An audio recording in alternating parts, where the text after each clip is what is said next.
지금부터 약 70여 년 전인 1955년 가을 미국의 오리건주의 한 조그마한 마을에서 마을 회관에서 한 편의 홍보 영화가 상영됐습니다. 그 영화는 다름이 아닌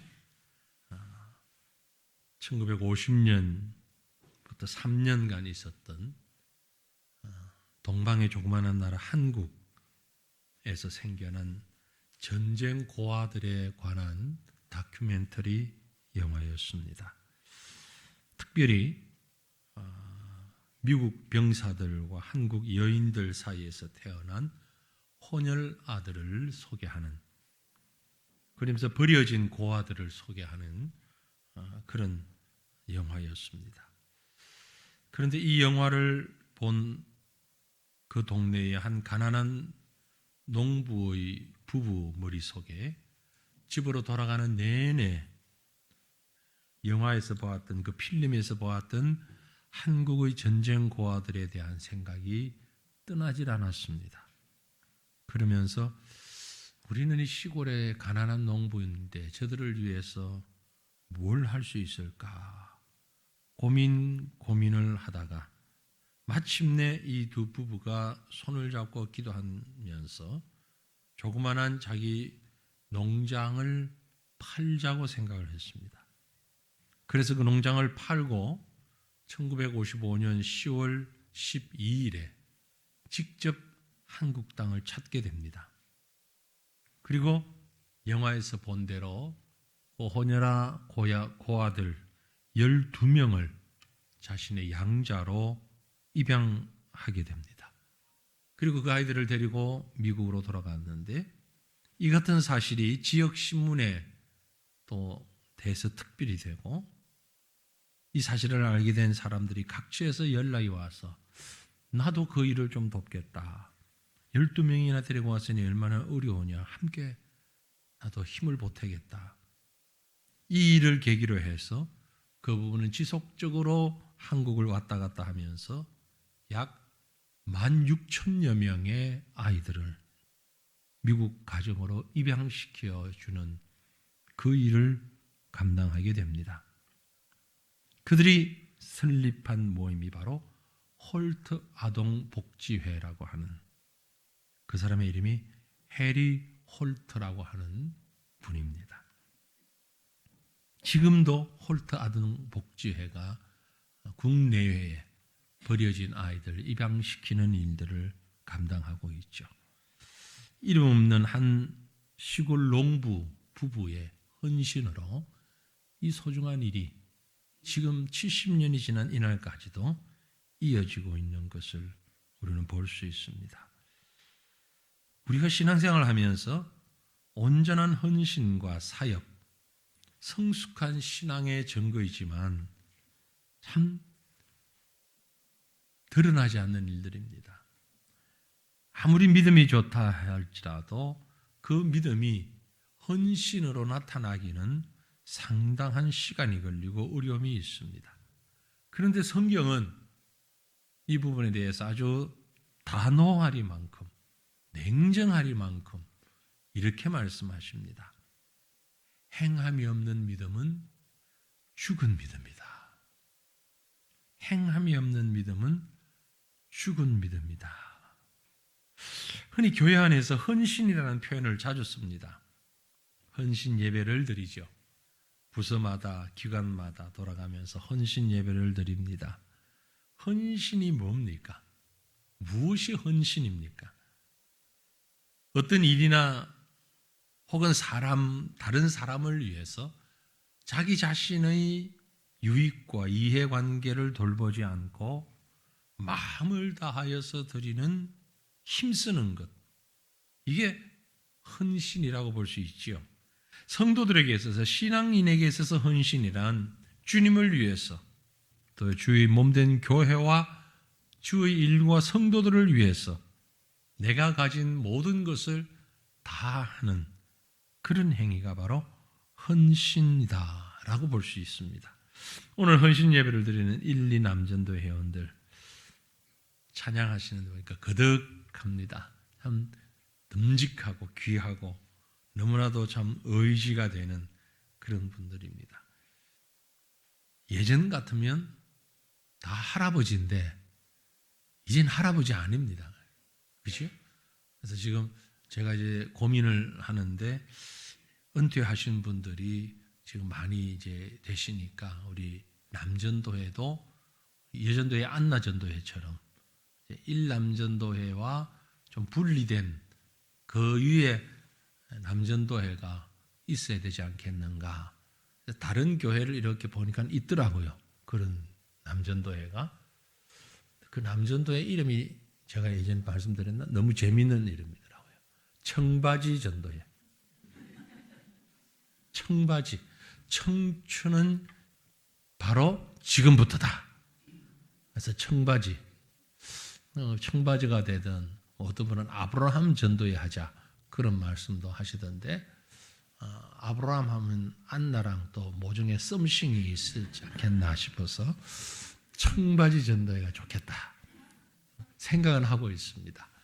언제 실현이 될지는 모르지만 이제부터 헌신하는 것이죠. 헌신은 바로 지금부터다. 그래서 헌바지가 될는지 청바지가 될는지는 모르지만 헌바지가 더 좋겠죠. 그럼 또 괜히 좀 잘못된 생각을 가질까. 헌신은 바로 지금부터다. 오늘 우리가 읽었던 말씀을 보니까 이 역시 베드로가 인생의 마지막 쯤에서 자신이 범했던 베드로가 마음에 품고 있던 평생 그 마음에 남아있는 부끄러움이 있잖아요.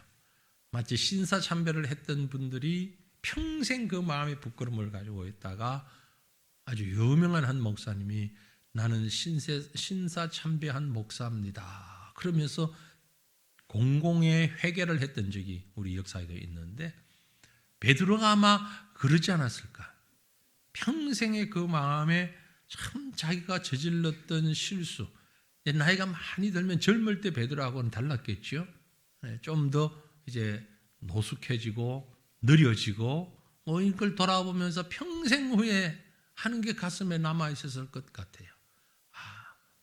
내가 주님을 부인했고 그 일로 인하여서 주님께서 나에게 해주신 말씀이 명령이 개인적으로 주신 명령이 내 양을 먹이라 하는 명령을 내가 특별히 받았는데 여느 때의 말씀하고는 또 다르잖아요. 이 말씀은.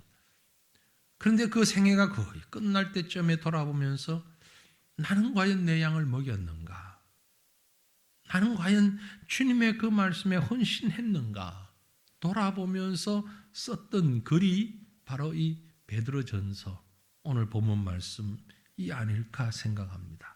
그러면서 베드로 자신이 잘했기 때문이 아니라 자신도 잘 못했기 때문에 그 후에 따라오는 세대들에게 여러분만큼은 이렇게 살았으면 좋겠다. 이것이 헌신하는 것이다.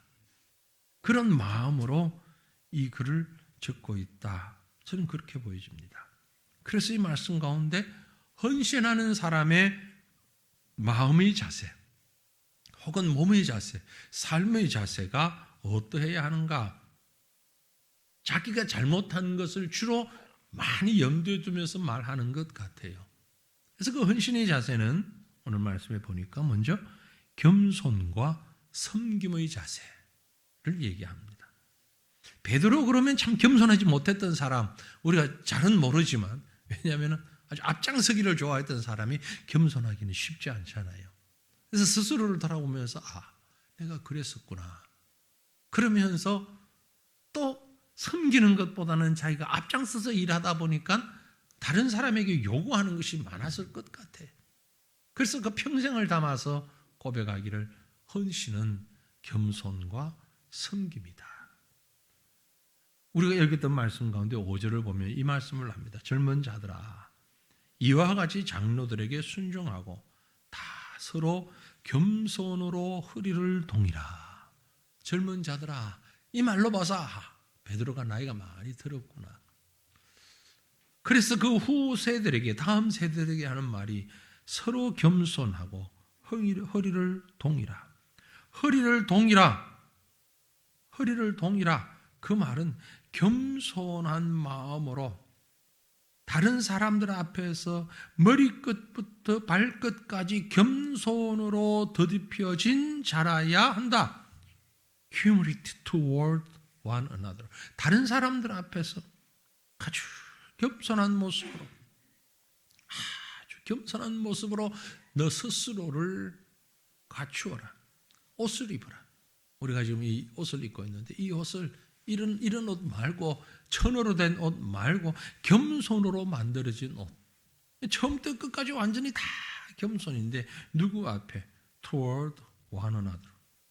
서로 다른 사람에게 서로 나이에 상관없이, 직분에 상관없이, 믿는 자라면 모두가 예외 없이 하나님 앞에서 서로 겸손한 것. 이게 바로 헌신이다.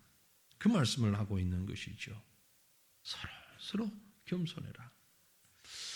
여기서 말하는 겸손이라는 것은 우리가 말하는 일반적인 생각, 일반적인 겸손과는 좀 차원이 다른 겸손입니다. 좀 차원 다른 겸손.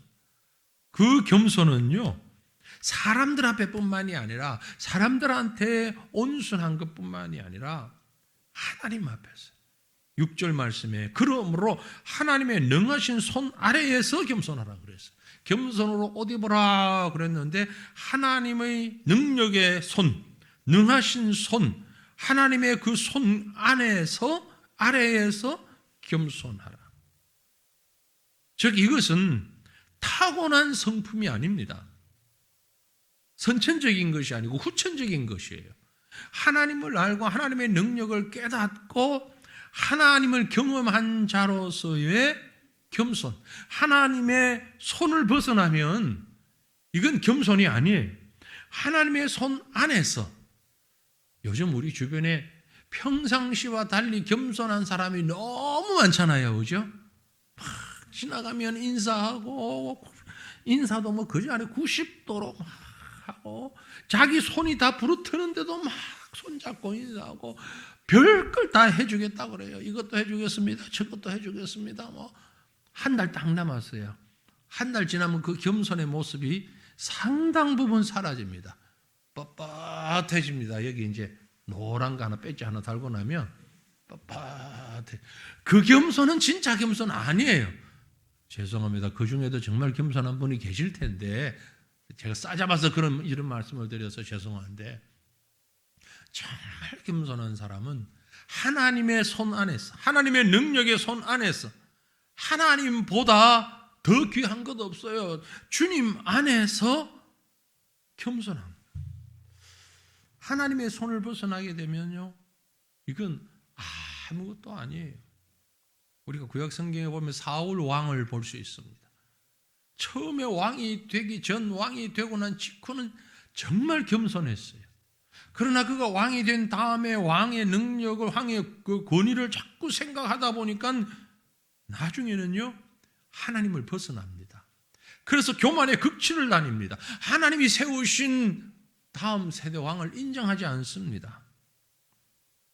그래서 우리에게 있어서 가장 중요한 겸손은 하나님 안에서, 하나님 앞에서, 빌립보서 5장 2절의 말씀인 것처럼 너희 안에 이 마음을 품어라. 곧 그리스도 예수의 마음이다. 오늘 헌신 예배 드리는 우리 1, 2 남전도 회원들 뿐만이 아니라 우리 모든 성도들의 심령 가운데에 이 마음이 있으면 좋겠어요. 그리스도 예수의 마음. 그리스도 예수의 마음. 많은 분들이 지금 연세 드셔 갑니다만은 연세가 드실수록 그리스도 예수의 마음보다는 할아버지, 할머니의 마음 가지고 자기가 마치 겸손한 것처럼, 자기가 마치 사랑이 많은 것처럼 오해할 수 있겠다라는 생각을 해요. 제가 할아버지가 되어 보니까 그게 느껴져요.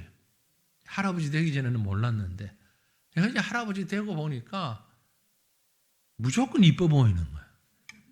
무조건 이뻐 보여요. 네. 이게 할아버지, 할머니 마음이구나. 할아버지, 할머니 사랑이 많잖아요. 네. 부근하잖아요. 근데 그게 주 안에서 가진 마음은 아닐 거란 말이에요.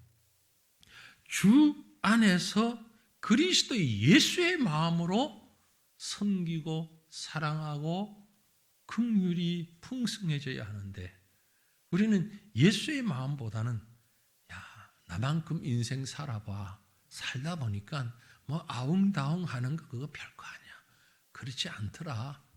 그래서 자꾸 마음이 좀 넓어지는 것 같기도 하고 그래서 사랑이 많아지는 것 같기도 하고 이제 더 많아지면은 완전 반대돼 이게. 보니까 그렇더라고. 더 많아지니까 아예 어린애처럼 되더라고. 어린애처럼 되기 전까지는 이 인생의 경험을 가지고 자꾸 사랑을 얘기하는데 그게 아니 주 안에서 예수의 마음을 품고 예수의 마음이 어떤 마음이었습니까? 온 인류를 구속하기 위하여서 자기를 철저하게 낮추며 자기를 희생하는 그런 모습을 우리에게 보여주셨습니다.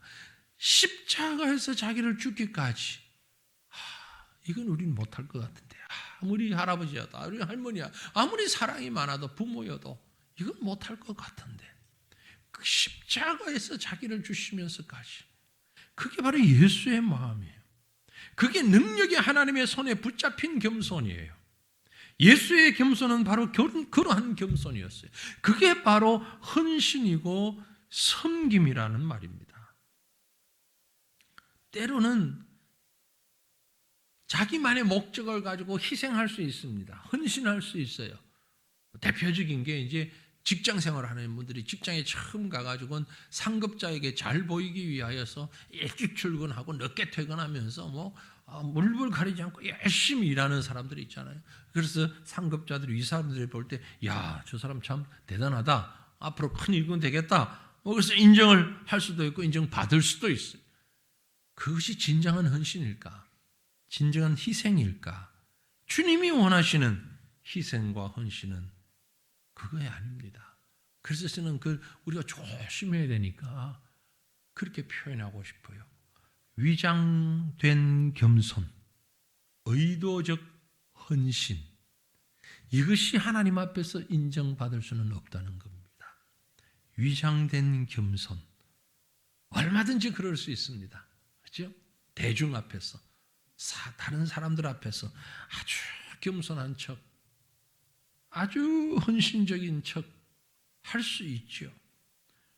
다른 말로 하면 진실성이 결여된 헌신, 진실하지 못한 겸손. 그러므로 오늘 우리 성도들은 그리스도인은 참된 헌신의 모습으로 주 안에서 진실되게 나를 낮추고 자기를 부인하는 그런 겸손이 있어야 하지 않겠는가라는 것입니다. 사실 쉽지 않습니다. 너무 어려운 일입니다. 주님의 은혜를 깨달은 자 가운데서도 쉽지 않은 일입니다. 바로 바울처럼 말이에요. 바울은 정말 대단한 인물이다. 저는 성경에 위인은 없다고 봅니다. 위인은 아니지만 우리가 바울을 대단하다고 보는 것이 하나님이 바울을 그렇게 만드셨다는 거죠. 하나님의 작품 가운데 정말 최고의 작품이 바울이라고 감히 표현할 수 있을 것입니다. 외모 때문에 그런 것이 아닙니다. 바울의 외모는요, 아주 볼품없었다 그래요. 아주 볼품없었다 그럽니다. 바울은 키가 아주 작았대요. 다른 사람들보다. 키가 작으면서 머리는 대머리였답니다.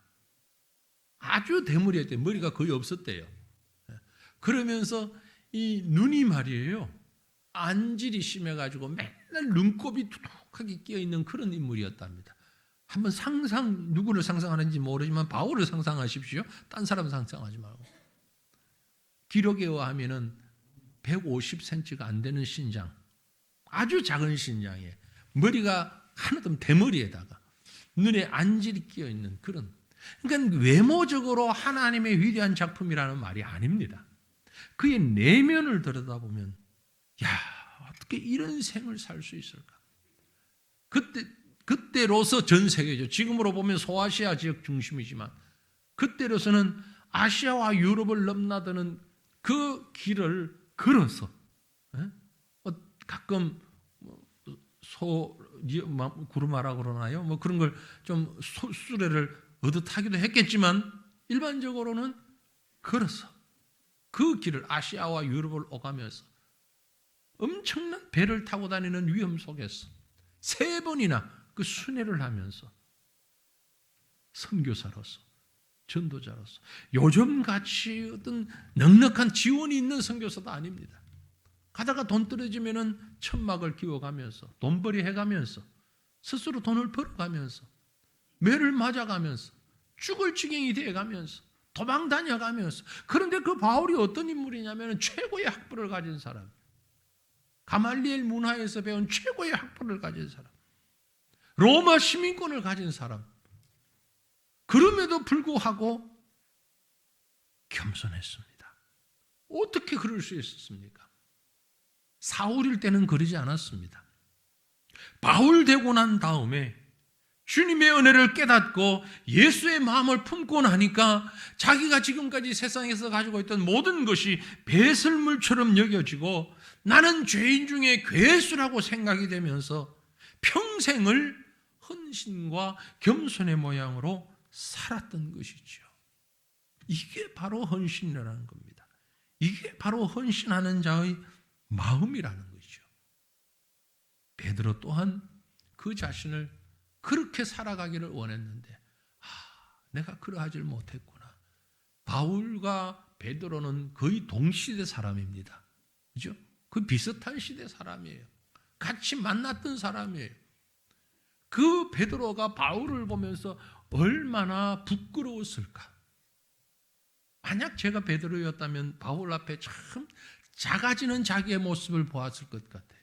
정말 부끄러웠을 것 같아요. 성경에 이렇게 쭉 읽어보면 베드로가 조금 형이었지 않았겠는가.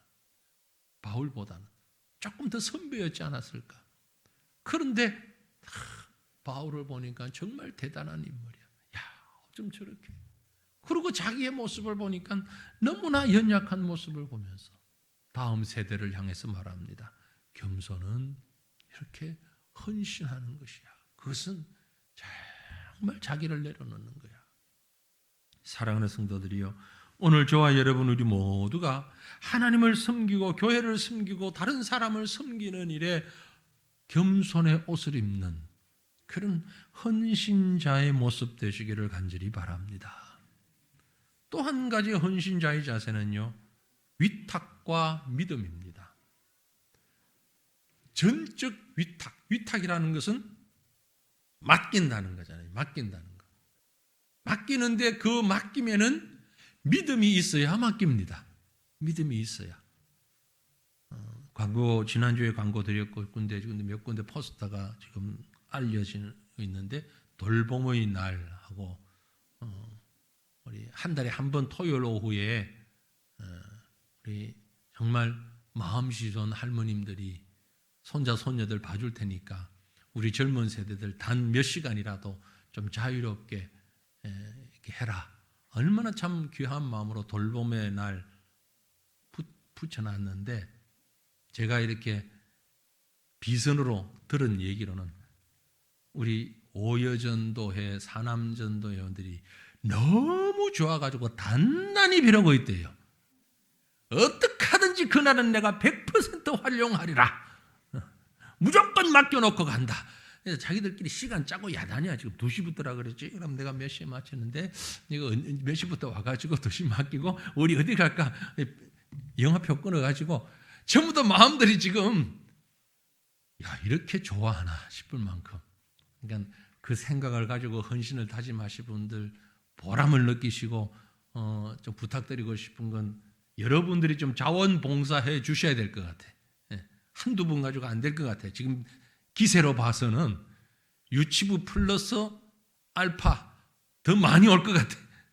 그래서 왜 그렇습니까? 제가 볼 때는 딱 한 가지 있어요. 믿음이 있어요. 아, 우리 권사님들이 잘 봐줄 거다. 그래서 위탁하는 거예요. 그게 위탁이고 믿음이에요. 그게 헌신이에요. 위탁과 믿음. 오늘 본문 7절에도 보면 너희 염려를 다 주께 맡기라. 이는 그가 너희를 돌보실 것이다. 아니, 교회 권사님들도 이렇게 믿는데 하나님한테 다 맡겨라. 믿고 맡겨라. 그게 헌신이다. 믿고 맡기질 못하면 이 헌신 아니지요. 다 내려놓는 겁니다. 내가 가진 거 다 내려놓는 믿음의 자세. 참 현대를 살아가는 우리 너나 할 것 없이 정말 복잡합니다. 정말 복잡해요. 그래서 이 치열한 경쟁 사회 속에서 어떻게 해야 살 수 있을까? 자기 것을 붙잡기 위해서 얼마나 애를 쓰는지 최대의 관심입니다. 내가 무엇을 가질 수 있을까? 무엇을 할 수 있을까? 이런 상황 가운데서 오히려 그 정반대로 다 내려놓으라는 거예요. 다 맡겨라는 거죠. 너가 할 수 있는 것 없으니까 다 맡겨놔라. 맡기기 위해서는 맡기고는 싶은데 장애물이 하나 있습니다. 그게 뭐예요? 정말 믿고 맡길 수 있는가? 신뢰하고 맡길 수 있는가? 그래서 참 신뢰가 지금 없어지는 세상 아닙니까?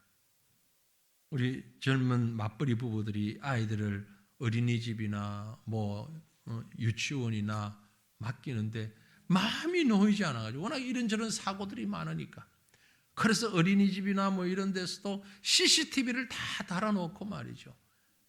부모들이 언제든지 스마트폰으로 우리 아이가 놀고 있는지 어쩐지 확인할 수 있도록 영상 볼 수 있도록 이렇게 해놓고 우리 어린이집은 이렇게 애들을 잘 봅니다. 그리고 언제든지 확인할 수 있습니다. 이런 걸 홍보하면서 아이들을 맡겨달라고 일을 하죠.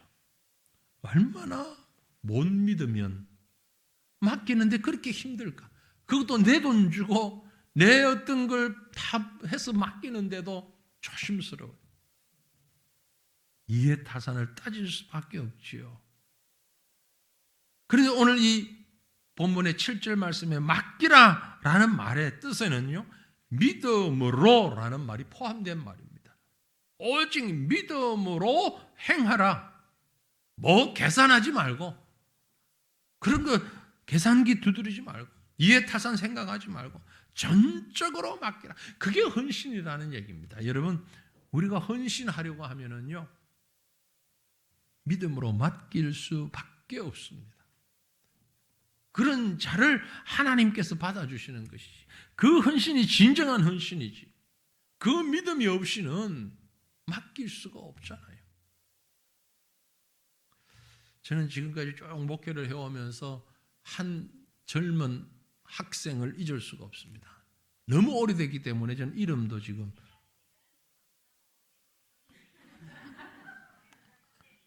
안녕합니다. 워낙 오래되어가지고요. 제가 전도사 때에 중고등부 학생들 이렇게 지도할 때인데요. 그때만 해도 중고등부에 꽤 학생들이 많았어요. 그리고 뭘 했냐면은 저녁 예배를 드리잖아요. 저녁 예배를 드릴 때는 꼭 중고등부 성가대가 저녁 예배 찬양들을 썼어요.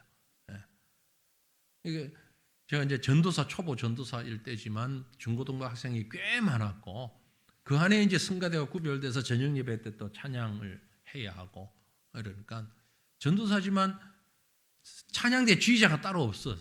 그러니까 오후 예배, 저녁 예배 찬양대도 제가 지휘를 해서 중고등부 학생들 이제 저녁 예배까지 이렇게 세우고 이렇게 했었는데 한 학생이 주일 절대 안 빠지는 거예요. 한 번도 결석하는 걸 보지 못해. 그리고 그때는 이제 아침 예배부터 나오면은요, 저녁 예배 끝나고 나면 그 다음 주 찬양 연습까지 하고 이러면 거의 저녁 10시나 되어야 이제 밤 10시나 되어야 예배 마치고 가거든요. 그때까지 남아서 찬양대 열심히 봉사를 해요. 근데 이 친구가 고3이에요, 나중에. 고3. 고1, 2 지나 고3인데, 아니, 주일날 되면 아주 종일 교회에 있는 거예요. 같이 그저 예배 드리고 봉사하다가 저녁 식사까지 교회에서 하고, 그리고 또 저녁 예배까지 하고, 성가대까지 하고, 그리고 집에 가는 거예요. 아니, 고3인데, 야, 너 불안하지 않냐? 내가 더 불안해. 근데 끝까지 시험 치기 전날까지도 주일날은 무조건 교회만, 아침부터 저녁까지. 제가 누구한테 받았는지는 모르지만 하여튼 누구에게 받은 선물이 만년필이 하나 있었어요. 그때 아주 좋은 파카 만년필. 그때는 대단했습니다. 그 파카 만년필, 독일제 파카 만년필. 누군가 하여튼 어느 성도가 저한테 줬었는데 얼마 안 쓴 건데 이걸 내가 줬어요. 그 친구한테. 야, 내 너한테 선물 준다. 너무 주의를 잘 지키고 이걸 선물을 준다. 근데 그 친구가요, 뭐 꼭 인류 대학에 갔다가 문제가 아니고 나중에 보니까 서울대학 합격하더라고. 그렇게 열심히 공부해. 그것도 서울이야 부산이에요. 부산에서 그렇게 하던 친구가 그때 당시만 해도 서울대학에 합격한다는 건 정말 동네 프랭카드 현수막 걸만한 일인데 딱 합격을 하더라고. 야, 하나님께 맡기니까 정말 대단한. 하나님께 맡기니까 책임져 주시는구나. 지금 그 친구를 한번 만나보고 싶어. 뭐 저나 나나 비슷하게 늙어갈 텐데 지금 나이가 별 차이 안 났으니까 그때 봐요. 제가 군 입대하기 전에 맡았던 교회 성가대니까 제대하고 난 뒤인가 하여튼 알쏭하네요. 비슷한데 아무튼 뭐 큰 차이는 10년 차이는 안 날 거예요. 그 친구랑. 좀 어디쯤 뭘 하고 있나. 이름을 알았으면 한번 찾아보겠는데 이름도 잊어버렸어. 정씨만 기억해. 정가의 정가. 분명한 우리 정기태 장로님은 아닙니다. 정씨라는 건 분명한데. 예. 근데 그쯤 한번 만나보고 싶은 만큼 얼마나 정말 하나님께 맡기고 살던 그 친구. 하나님께서 책임져 주시는, 물론 그 다음 인생의 그 신앙도 하나님이 잘 감당하게 하셨을 거라고 생각이 돼요. 믿음이 없이는 과연 그걸 할 수가 있을까? 불가능한 일입니다. 오직 믿음으로 맡기라.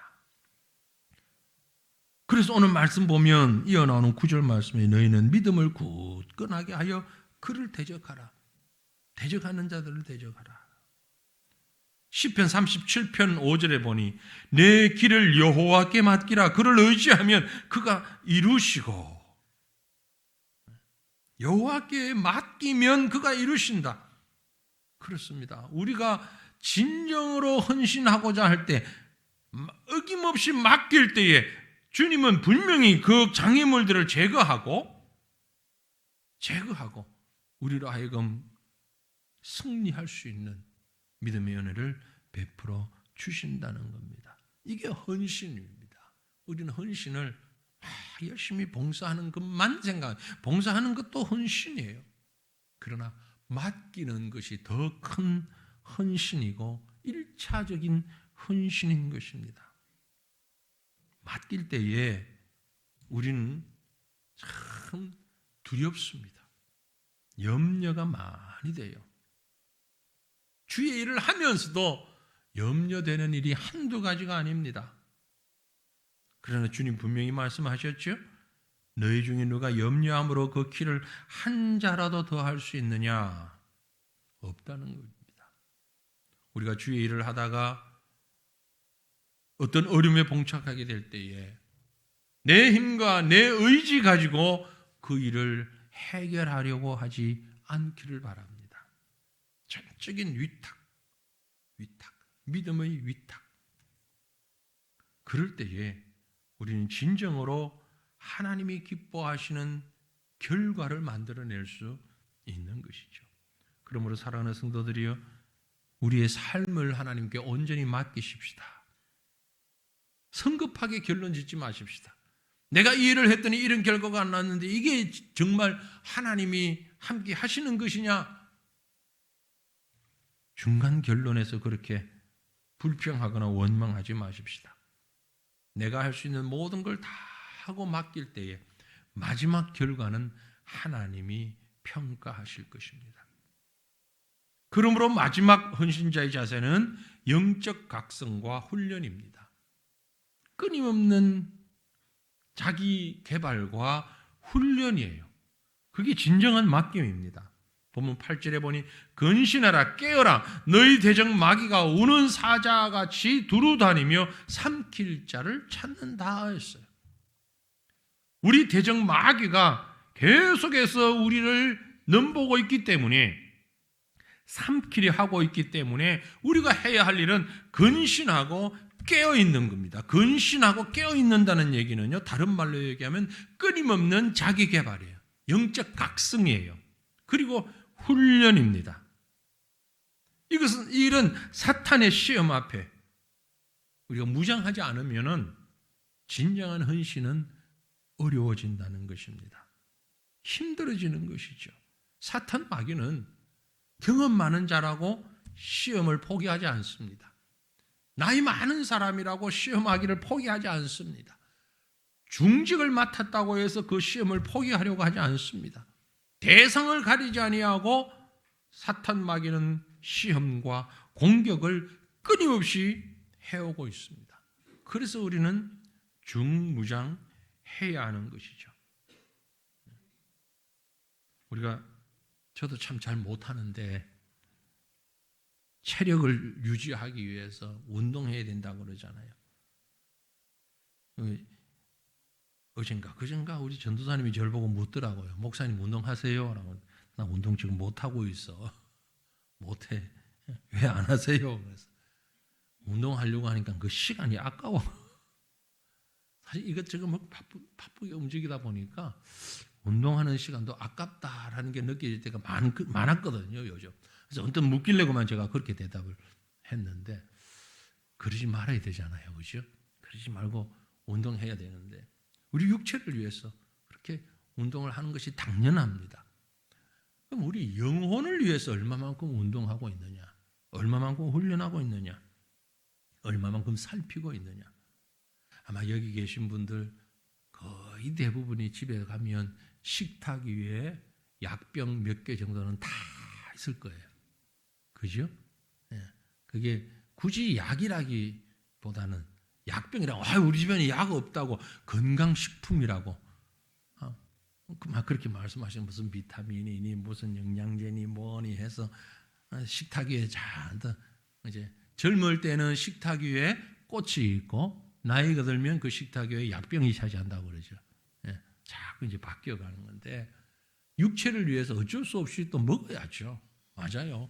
뭐 자연이 흡수하지 못하는 이런 건 음식을 통해서 혹은 영양식품을 통해서, 보조제를 통해서, 영양제를 통해서 먹어야죠. 그럼 영혼은 어떻게 하시겠습니까? 육신은 그렇게 하는데, 그렇게 해서라도 뭐 사 먹기도 하고 자녀들이 사주기도 하고 뭐 좋다는 것 알아서 하는데, 영혼은 어떻게 하고 계십니까? 영혼의 체력 단련을 위해서, 영혼의 건강 유지를 위해서. 육신이 잘못 유지되면 성인병을 얻고 여러 가지 질병을 우리가 얻잖아요. 그럼 우리 영혼은 어떻게 하고 있냐고요. 근신하라, 깨어라. 바로 그것이 영을 위하여서 준비하고 영을 위하여서 훈련하라는 겁니다. 이게 헌신이라는 겁니다. 이게 헌신이에요. 그렇게 헌신되어진, 그렇게 준비되어진 자가 주님이 원하실 때 주님 기뻐하시는 일을 감당할 수가 있는 것입니다. 그 일이 준비되지 않으면 정말 주님께서 쓰시려고 할 때에, 필요할 때에 주님 앞에 우리 자신을 드릴 수가 없다는 것이죠. 깨어 있어야 되는 것입니다. 영적 훈련은 바로 깨어 있는 것이라는 얘기는 날마다 그리스도를 생각하는 거예요. 날마다 그리스도와 함께 있는 거예요. 그 그리스도 때문에 사는 것이에요. 그리스도 때문에 죽는 것이에요. 우리 다 아는 말씀. 내가 그리스도와 함께 십자가에 못 박혔나니 그런즉 이제는 내가 사는 것이 아니요 오직 내 안에 그리스도께서 사시는 것이라. 이제 내가 육체 가운데 사는 것은 나를 사랑하사 나를 위하여 자기 자신을 버리신 하나님의 아들을 믿는 믿음 안에서 사는 것이라. 여러분, 이 말씀이 우리 1, 2 남전도 회원들에게 영적인 영양제가 되기를 원합니다. 영적 체력 관리가 되기를 원합니다. 우리의 체력 관리는 늘 이것이어야 해요. 내가 그리스도와 함께 십자가에 못 박혔다. 그래서 이제는 내가 사는 것이 아니고 내 안에 그리스도가 사신 것이다. 나는 그리스도와 함께 산다. 내가 앞으로 몇 년을 더 살지 모르지만 그리스도와 함께 사는 것이다. 이런 훈련을 우리가 매번 해야 돼요. 근육을 위해서, 뼈대를 위해서, 힘줄을 위해서, 혈관을 위해서 열심히 훈련하고 운동하고 약을 드시고 하는 것처럼 영적으로 그리스도와 함께 살아가는 이 훈련을 안 되면 하루에 10번이고 몇 번이고 간에 이 말씀을 암송하면서 내가 그리스도와 함께 십자가에 못 박혔다. 아마 연세가 많이 들면 드실수록 생각도 많아지고 서운함도 많아지고 힘에 부딪히는 일도 많아지고 하고 싶은데 할 수 없는 일도 많아지고 그래서 때에 따라서는 스스로 무력감도 느껴지고 여러 가지 상황들이 올 겁니다. 이런 날 보고 뭘 어떻게 헌신하란 말이냐.